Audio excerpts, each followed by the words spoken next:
Hey everybody, so today I had the privilege to create a tutorial for you guys on the brand new propeller head instrument called the PX7 FM Synthesizer. And as it says in the name, this is an FM synth. This is the first FM synth I personally have ever used. So let's quickly take a look at it. This is what the bad boy looks like right here. And it looks very different from any other synth you've seen inside Propellerhead. But let's first off take a listen to what you are going to be able to create by the end of this video as far as the bass synth goes. It's a Squelchy Dubstep-y Electro-y bass synth. So here we go.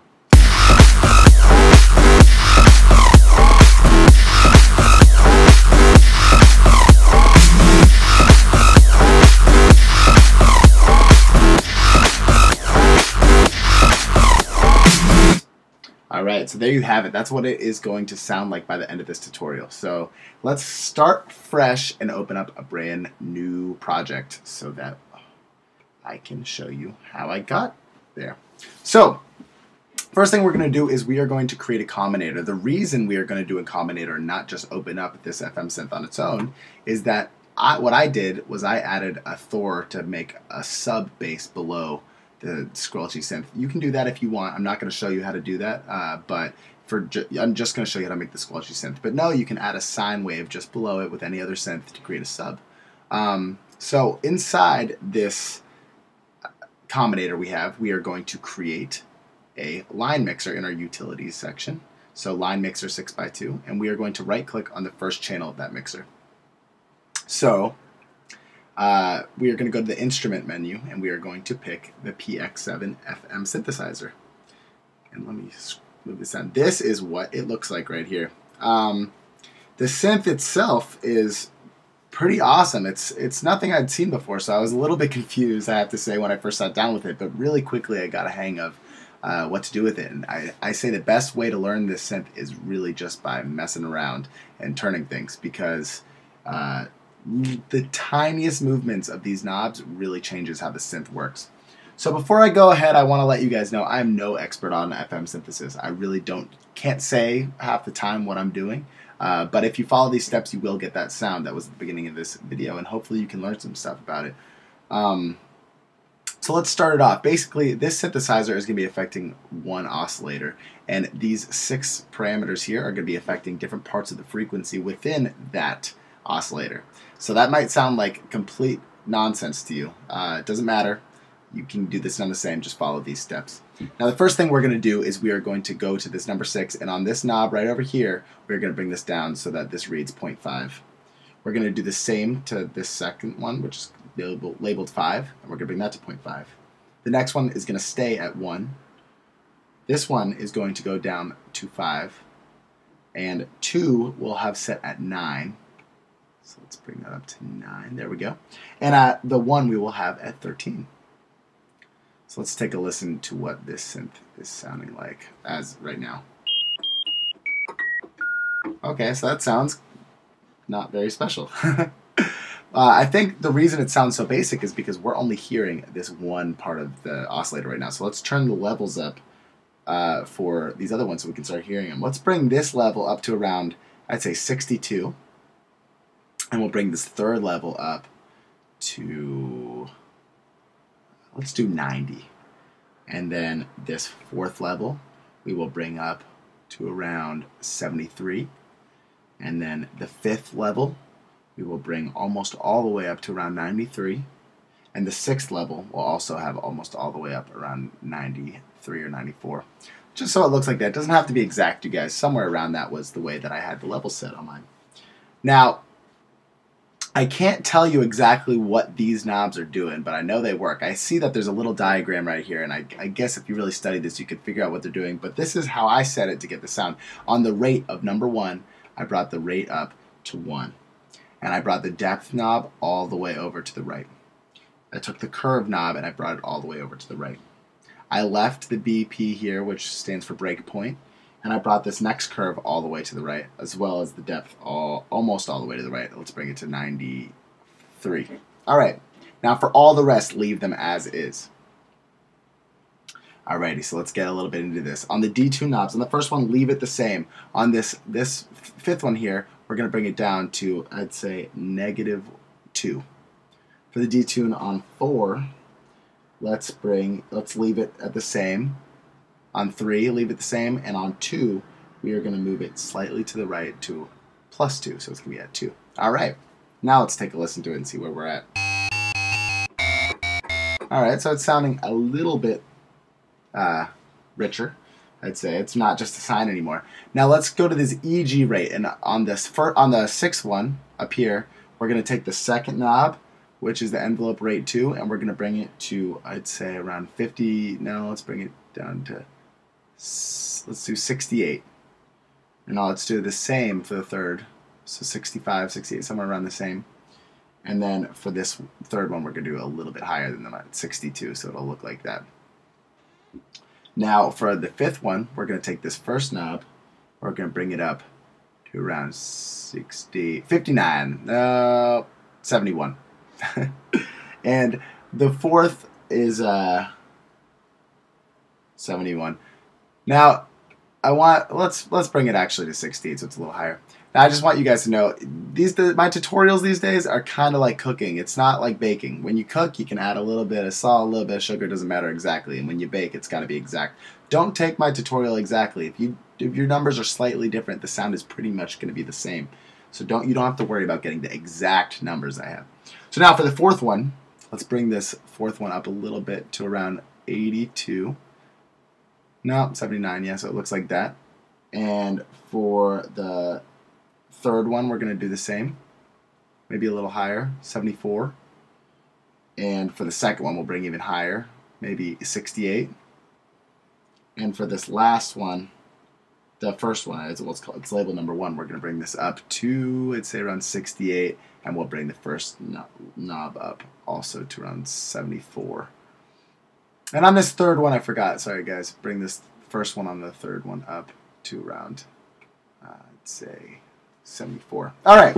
So you should be looking like this right now. Now, this EG level right here, let's take this down. Leave those 2 up. And then let's leave everything else the same. Let's take a listen to what we got. Okay, sounds a little silly, but we're getting there. Now, what I did was I took an LFO and I set it to the amp. So take this LFO to amp modulator and bring the depth about 50% of the way up, so it's at 50, or 51's fine. And I took the waveform that looked like this. This is the waveform I used. Now, I make sure that you got the tempo sync on, and I had the speed at 1/4. So now when I play it, you get, oh no, it didn't do anything yet. You got to use these LFO sensors to get it there. So start moving these all the way over, all these LFO sensors. And now it sounds like, okay, so you can hear that LFO is triggering it. So you use that by doing all these LFO sensors. All right, I hope this isn't confusing you guys too much. Now, what I did to get a really cool way to mess with the pitch was I took this R1 here, which is the pitch envelope, and I brought it up to around 77. And I took the second pitch envelope rate, and I brought it up to, I'd say, 55. Now, when I took the L4, and I brought it up to around, let's say, 30, it sounded like this. And you can hear that pitch really wrapping around the beginning of the note, and I really like that. You might even want to mess with this L3, and you can change the way the tone of the sound is, so listen to it when it's here. And if I bring it up even higher, you get... So I would just mess around with that and play with that. It can be really fun. But now let's make this sound a little bit nastier, and the way to do that is to add distortion. So, oh, actually, I forgot one thing. Now over here you'll notice an algorithm knob, and over here you have up to, I think, 32, is that correct? Yeah, there's 32 different algorithms that this synth can do, and every single one sounds different. The one I used was 24, so let's just go straight to 24, and it's going to change the way the sound is. Hear it now. Yeah, it's actually a little bit more like a sine wave. It's a little softer. But anyways, let's keep this going. let's add that distortion unit. So I want you to right click on this FM synth, and I want you to go to your creative effects and create a Scream 4 distortion unit. Now make sure it's in its initial patch by once again right clicking on it, going to reset device, and boom, you should have init patch or initial patch. Now I used the warp setting, and I brought the damage all the way up. I really wanted to distort this sound. Let's take the first parameter and bring it all the way to the right, and then let's take the second parameter and bring it all the way to the right. I did a little bit of EQing if you want to use the same EQing I did by turning on this EQ right here by clicking this yellow box, and I brought the mids up a little bit, and I brought the highs up a little bit. I left the lows where they were. And I took this master down a little bit, it looks like.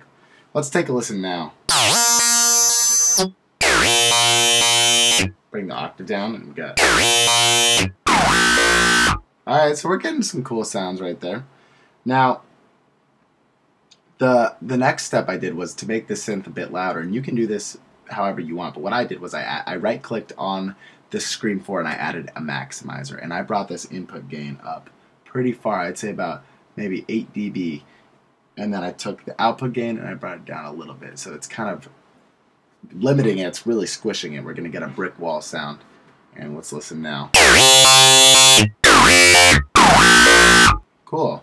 Alright, now this is pretty much the essence of the synth. Now what I did was when I wrote my bass line is if I hold down a note and I mess with this brightness knob, you'll be able to hear a difference in what happens.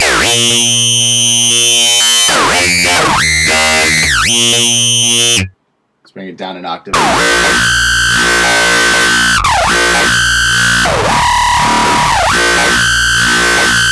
So when I'm moving that brightness up, when it's really low, when the brightness is like at -50, you get a very screechy sound. And the higher you get sort of vocally growly. I don't want to say growl because, I mean, there's a million growl tutorials out there. But it's a little bit of a vocal edge to it, and it really roughens up the sound. So you get from the very high squeaky to the growlness of it.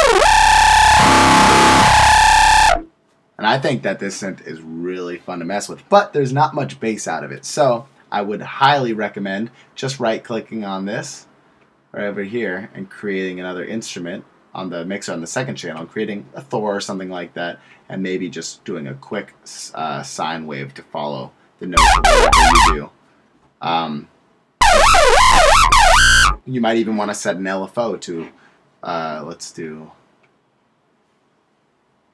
LFO 1 to affect oscillator 1's pitch, and then we can do the same pitch drift thing that we did down here so that the bass follows it. You can really mess around with the sub and figure out how you want to do that. That's not the part of the tutorial I wanted to show, but what I wanted to show was just the higher part of the synth, which sounded like that. And I think that you can do a lot of cool things automating the brightness and even the touch and the attack of this synth. Go ahead and add some reverbs to it. You can really create some cool effects with it. The lower you get, the more growly it's going to sound, and the higher you get, the more squelchy it's going to sound. So really mess around with the synth, and don't be afraid to mess with this algorithm down here, because this is going to be a game changer for you. It's going to change every time you hit it. You're going to get a completely different sound. So I highly recommend doing that. I hope you guys enjoy this synth. I really like it, and I'm so excited that it's something I get to use now. It's a pretty flexible synth, and you can do so much with it. I hope you guys enjoyed this tutorial, and I'll see you guys next time.